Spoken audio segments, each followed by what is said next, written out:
કેમ છો વિદ્યાર્થી મિત્રો? આજે આપણે ચેપ્ટર નંબર 6 ધંધાકીય સ્વરૂપ 2 માં ટોપિક નંબર 2 કંપની વિશે ચર્ચા કરીશું. વેરી ફર્સ્ટ ટોપિકમાં આપણે સહકારી મંડળી વિશે ચર્ચા કરી. હવે આપણે કંપની વિશે ચર્ચા કરીશું. કંપની શબ્દ તમારા માટે નવું તો છે નહીં, પણ કંપનીને ઘણા નિયમો લાગુ પડે છે. એની લાક્ષણિકતાઓ કઈ છે, એના ફાયદાઓ અને મર્યાદાઓ કઈ છે, એ બધી વસ્તુનું ડિસ્કશન આપણે આજના લેક્ચરમાં કરીશું. તો કંપની એકચ્યુઅલી કોને કહેવાય?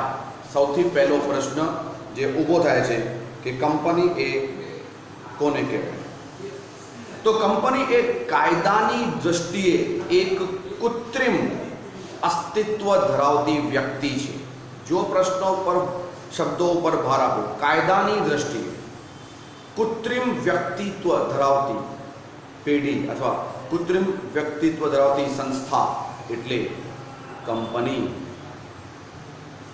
કંપનીને એક કૃત્રિમ વ્યક્તિ કહેવામાં આવ્યો છે. કૃત્રિમ વ્યક્તિ કેમ કહેવામાં આવે છે? જેમ એક સામાન્ય વ્યક્તિમાં, તમારા મારા સમાજમાં ઘણા નીતિ નિયમો હોય છે, આપણે બધા નીતિ નિયમ પ્રમાણે ચાલીએ છીએ, એવી રીતે કંપનીના પણ પોતાના નીતિ નિયમ હોય છે, પોતાનું બંધારણ હોય છે. 1956નો કાયદો, કંપની એક્ટનો કાયદો, જે હવે 2013ના સ્વરૂપમાં બદલાઈ ગયો છે, અને હવે આપણે 2013 કંપની ધારા કહીએ છીએ. તો એનો એક બંધારણ છે. કંપનીના બધા નીતિ નિયમો, જોગવાઈઓ બધી 2013ના એક્ટમાં સમજાયેલી છે, અને એ દરેક કંપનીને ફોલો કરવી પડે છે. એ નીતિ નિયમો લાગુ પડે છે. એટલે એ કંપની એક કૃત્રિમ વ્યક્તિત્વ છે કાયદાની દૃષ્ટિએ. કારણ કે કયો કાયદો લાગુ પડે છે? 2013નો એક્ટ લાગુ પડે છે. તો વિદ્યાર્થી મિત્રો, મેં તમને સમજાયું કે કંપની શું છે. તો કાયદાના દ્વારા, કાયદાના અધિનિયમ હેઠળ કૃત્રિમ અસ્તિત્વ ધરાવતી સંસ્થા, કૃત્રિમ વ્યક્તિત્વ ધરાવતી સંસ્થા એટલે કંપની. તો આપણે જોઈએ ચોપડીમાં વ્યાખ્યા, કંપનીનો અર્થ અને વ્યાખ્યા આપણે જોઈએ.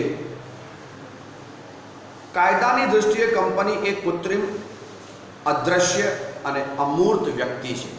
કૃત્રિમ વ્યક્તિ છે, અદ્રશ્ય વ્યક્તિ છે. બરાબર? કંપની તમારી જેમ મારી જેમ ચાલી શકતી નથી, પણ એક અદ્રશ્ય વ્યક્તિ છે, એક કૃત્રિમ વ્યક્તિ છે. 2013ના કંપની ધારા પ્રમાણે, હવે જો હવે ચોખ્ખી વ્યાખ્યા બોલે છે, કંપની એટલે કાયદા હેઠળ અથવા અગાઉના કોઈ કાયદા હેઠળ સ્થાપાયેલી કંપની. કારણ કે બે કાયદા છે. ઘણી કંપનીઓ 1956ના કાયદા અનુસાર સ્થાપેલી છે. હવે નવી કંપની જે આવે છે 2013ના કાયદા હેઠળ સ્થાપેલી છે. તો કાયદા હેઠળ અથવા અગાઉના કોઈ કાયદા હેઠળ સ્થાપેલી કોઈ પણ સંસ્થા એટલે કંપની. અને હવે આપણે એના લાક્ષણિકતાઓ ચર્ચા કરીશું. સૌથી પહેલાં કંપની એક કાયદેસર અસ્તિત્વ ધરાવે છે. પહેલો નંબર મુદ્દો, કાયદેસર અસ્તિત્વ. તો કંપનીની નોંધણી થતાં એને અલગ કાનૂની વ્યક્તિત્વ મળે છે. જેમ આપણે જન્મીએ છીએ તો આપણે એક વ્યક્તિત્વ મળે છે. ભારતના બંધારણ અનુસાર આપણે ભારતીય છીએ. એવી રીતે કંપની જ્યારે પણ નોંધણી થાય ત્યારે જ એને એક કાનૂની વ્યક્તિત્વ મળે છે. પોતાના નામથી કોર્ટમાં દાવો કરી શકે. જુઓ એવા નિયમો જે તમને અને અમને લાગુ પડે છે, એ કંપનીને પણ. જેમ આપણે કોઈના ઉપર કોર્ટમાં કેસ કરી શકીએ, એમાં અરજદાર આપણે બની શકીએ, આપણું નામ. એવી રીતે કંપની પણ કોઈના ઉપર કોર્ટમાં કેસ કરી શકે અને કંપની પોતાના નામે અરજી કરી શકે. એટલે એક વ્યક્તિત્વની આપણે કઈ લાક્ષણિકતા એમાં સમાઈ ગઈ કે એક વ્યક્તિ જેમ કામ કરી શકે છે, કરાર કરી શકે છે. કોઈ પણ વ્યક્તિ, એક કંપની પોતાના નામથી, એટલે જુઓ, પોતાના નામથી કોર્ટમાં દાવો કરી શકે, પોતાના નામથી કરાર કરી શકે અને કોઈના પણ સામે કાર્યવાહી કરી શકે છે. એટલે જે બધા નિયમો આપણને એક વ્યક્તિને લાગુ પડે છે, એ બધા કંપનીને લાગુ પડે છે. એટલા માટે જ કંપનીને એક કાયદેસરની કૃત્રિમ વ્યક્તિ કહેવામાં આવી છે.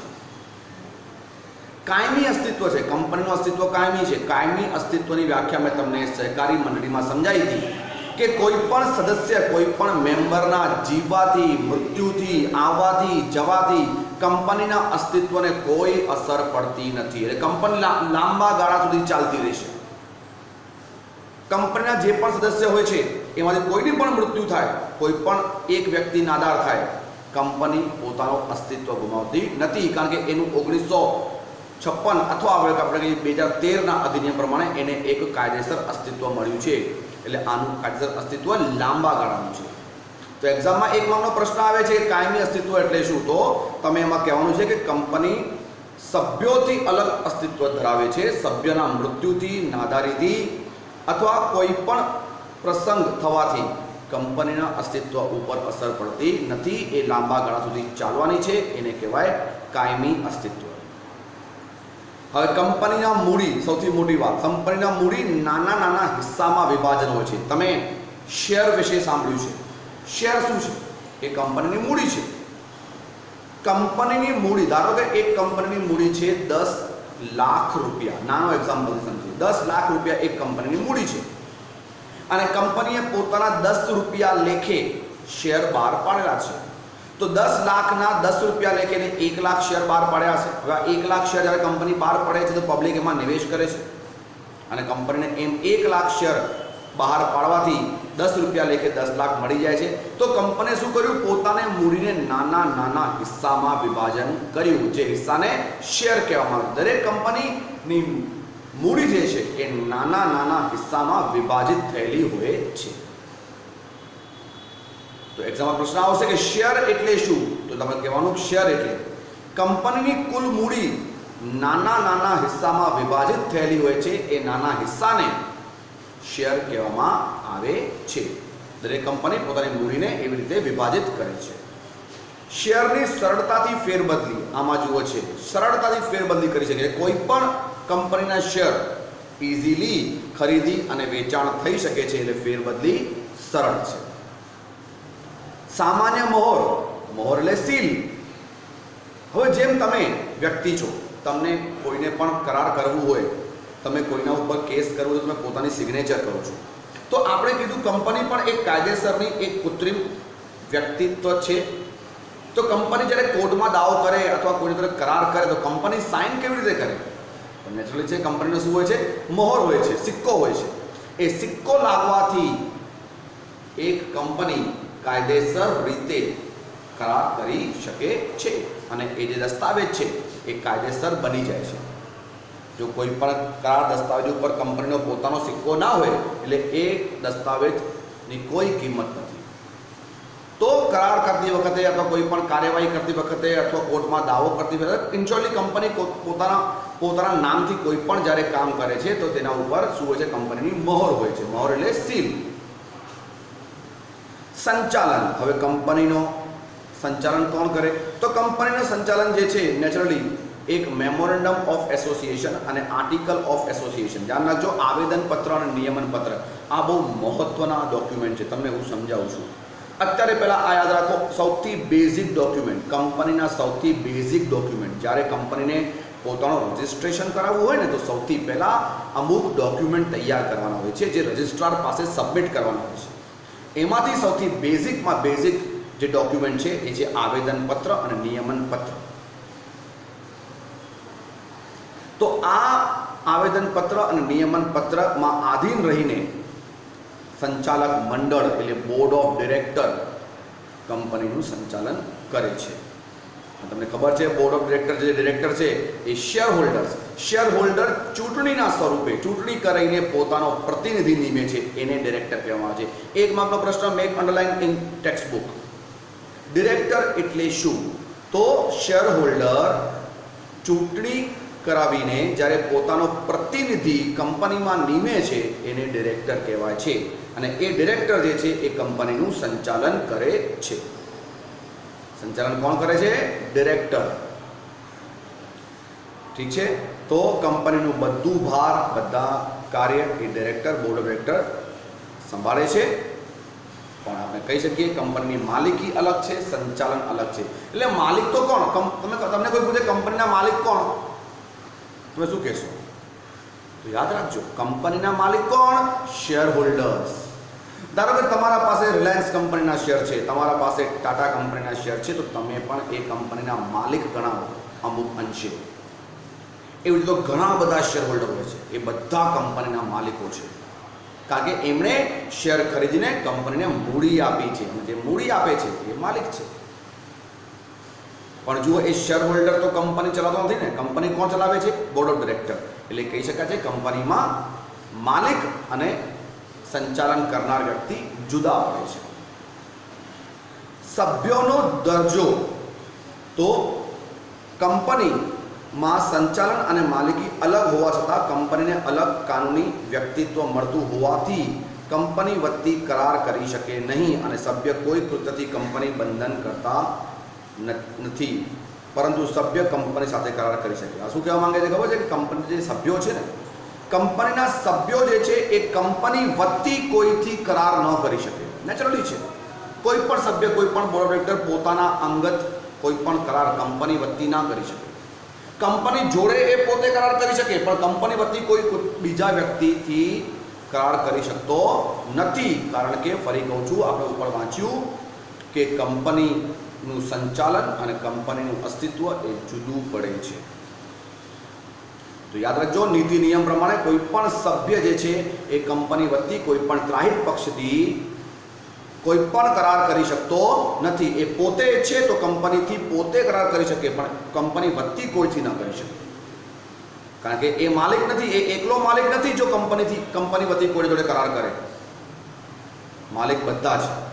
કંપનીની મોહર, એમાં બધાને આપણે કહીએ સહેમત કરવા જરૂરી છે. સભ્ય સંખ્યા, એક માર્કનો પ્રશ્ન, કંપનીમાં સભ્ય સંખ્યા કેટલી હોય છે? તો જો પ્રાઇવેટ અને પબ્લિક, ખાનગી અને જાહેર કંપની. ખાનગી કંપનીમાં ઓછામાં ઓછા 2 સભ્ય અને વધુમાં વધુ 200 સભ્ય હોય છે. ખાનગી, પ્રાઇવેટમાં 2 થી 200, અને પબ્લિકમાં મિનિમમ 7, ઓછામાં ઓછા 7 અને વધુમાં વધુ અમર્યાદિત કેટલા પણ હોઈ શકે સભ્ય. આ નિયમ યાદ રાખજો. સભ્યોની જવાબદારી કેટલી? તો સભ્યોની જવાબદારી છે મર્યાદિત. જેમ આપણે ભાગીદારી પેઢી, એક વ્યક્તિ માલિકીમાં સમજ્યું છે કે કંપનીની સભ્યોની જવાબદારી, માલિકોની જવાબદારી જે છે એ અમર્યાદિત છે. એટલે દેવું જ્યારે વધી જાય તો અંગત મિલકત વેચીને પણ દેવું ચૂકતે કરવું પડે, એને કહેવાય છે અમર્યાદિત જવાબદારી. પણ અહીંયા જે બધા સભ્યો છે ને, એની જવાબદારી મર્યાદિત છે. એટલે કંપની ક્યારે પણ નાદાર થાય, કંપનીનું ક્યારે પણ દેવું વધી જાય તો સભ્યોએ જેટલા રૂપિયા નિવેશ કર્યા છે એટલા રૂપિયા સુધી જ નુકસાન થઈ શકે. વધારા એના કરતાં વધુ થાય તો સભ્યની અંગત મિલકત વેચી ન શકાય. આ છે કંપનીનો કાયદો. તો કંપની એક એવી સંસ્થા છે જ્યાં સભ્યોની જવાબદારી મર્યાદિત છે. કોઈ પૂછે કેટલી મર્યાદિત? તો કહેવાનું શેર રોકાણ સુધી મર્યાદિત. એટલે એટલા રૂપિયા નુકસાન થશે, એના કરતાં વધારે નહીં. અંગત મિલકત ઉપર કોઈ પણ અસર થશે નહીં. મૂળભૂત અધિકાર, નેચરલી કંપની એક અલગ વ્યક્તિત્વ છે, આપણે સમજ્યું. કાનૂની વ્યક્તિત્વ એમને મળે છે, પણ એ નાગરિક થોડી છે. તમારી જેમ મારી જેમ ચાલી શકતી નથી, એટલે નાગરિક નથી. એટલે બેટા, કંપની ક્યારે પણ દેશના વોટિંગમાં વોટિંગ ન કરી શકે. અંડરસ્ટુડ છે કે એને કોઈ મૂળભૂત અધિકાર ન મળે. જેમ આપણો મૂળભૂત અધિકાર છે આપણે પોતાનો પ્રતિનિધિ નિમવાનો. એટલે આપણે નેતાઓ માટે બધા માટે આપણે ચૂંટણી કરાવીએ છીએ, તો ચૂંટણીમાં આપણે વોટિંગ કરી શકીએ છીએ, પણ કંપની ક્યારે પોતે પણ પોતાના નામથી વોટિંગ કરી શકે નહીં. અને ખાસ શેર દીઠ મત અધિકાર, આ ડિસ્કસ કર્યું આપણે લાસ્ટ લેક્ચરમાં, કે જેમ સહકારી મંડળીમાં એક વ્યક્તિ એક જ વોટ કરી શકે છે, ભલે એના બધા શેર કેટલા પણ હોય, પણ કંપનીમાં બેટા એક વ્યક્તિ શેર અનુસાર વોટ કરી શકે છે. એટલે જેને વધારે શેર હોય ને એ વધારે વોટિંગ કરી શકે, જેને ઓછા શેર હોય એ ઓછા વોટ કરી શકે છે. એટલે અહીંયા મત અધિકાર જે છે એ શેર દીઠ છે, શેર ઉપર આધારિત છે, વ્યક્તિ ઉપર નહીં. મારા પાસે 100 શેર છે તો હું 100 શેર પ્રમાણે વોટ કરી શકીશ. એ કંપની નક્કી કરે છે. કંપની નક્કી કરે કે એક વોટ શેરનો 1 વોટ, તો મારા પાસે 100 શેર તો 100 વોટ કરી શકું. કંપની નક્કી કરે કે 10 શેરનો 1 વોટ, તો મારા પાસે 100 હોય તો 10 જ વોટ કરી શકું. અગર 10 ઉપર 1 તો 100 ઉપર 10 મળે. તો એવી રીતે શેર ઉપર આધારિત મત કરવાનો હક મળે છે કંપનીમાં. સમજ્યા બેટા? તો હું સમજુ છું તમને શેરની કંપનીની વ્યાખ્યા અને કંપની લાક્ષણતાઓ બિલકુલ સમજાઈ ગઈ છે. I hope it is very much clear. Thank you very much. God bless you.